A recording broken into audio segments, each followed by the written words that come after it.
The wonderful quality of the project V on Shenton is that it is standing on Shenton Way, a business district in Singapore, with a height of 240 meters. We have views to the Marina Bay, to many parts of the surroundings of the city. Especially the residents are higher, and the idea is that you would have within the penthouse, but also in the lower apartments, you have always fantastic views.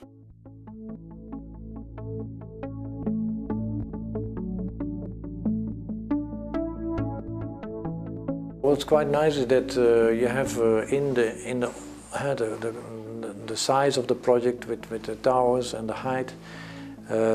We have this opening, this view corridor introduced so that you do get different qualities of the plinth, you could say, of the project, the office part of the project, and then the residential areas here in the vertical towers.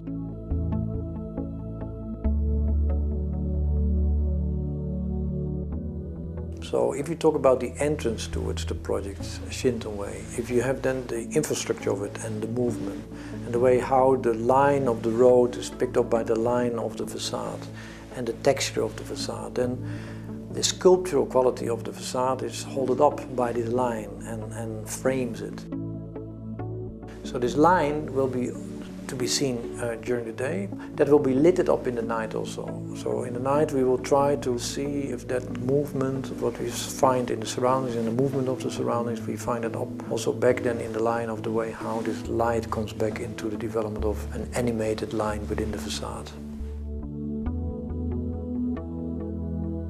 Because we have so many apartments and so many nice type of apartments, the quality is that we have with this introduced some public areas, so we have these fantastic sky gardens, so green zones within the top and the middle part of the building and also on the lower part, whereby we could introduce areas where the residents could share the view of the city, the green, the leisure quality of the location. The pattern of the facade related to how in one line the project is having a coherent quality. You have different types of textures going to the side and the front and the lower part of the building. A public entrance zone on the lower part. Then we have the parking area. Then you have the offices and the residential area and the sky garden. That all these different functions do have different textures. And sometimes they might relate to a glass facade moving in and outwards. But on the side there is always a lighting element coming up with a different color, so that the texture would be even more emphasized. And on the residential side we have these fantastic, more open, volumetric balconies, whereby you create quite deep texture in the total volume of the building. So then there are altogether maybe 4 to 5 different textures in this whole project to be found.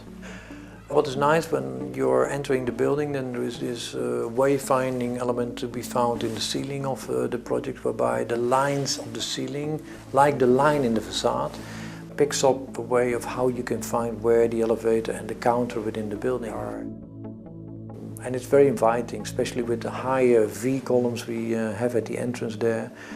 The way how we combine it with public zone and a walk area on the front of the lobby area, what is protected, is all connected to the entrance towards the interior of the building.